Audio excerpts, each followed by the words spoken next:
So when we saw the earthquake had happened, we had an opportunity.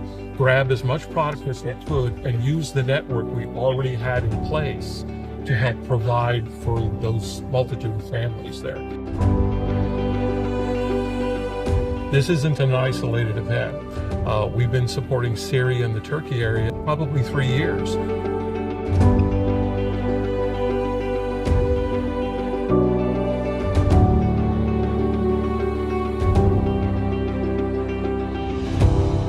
You have to make sure that the network you have in place is sturdy, it's reliable, and many parts of the country or many parts of the world don't have those networks in place.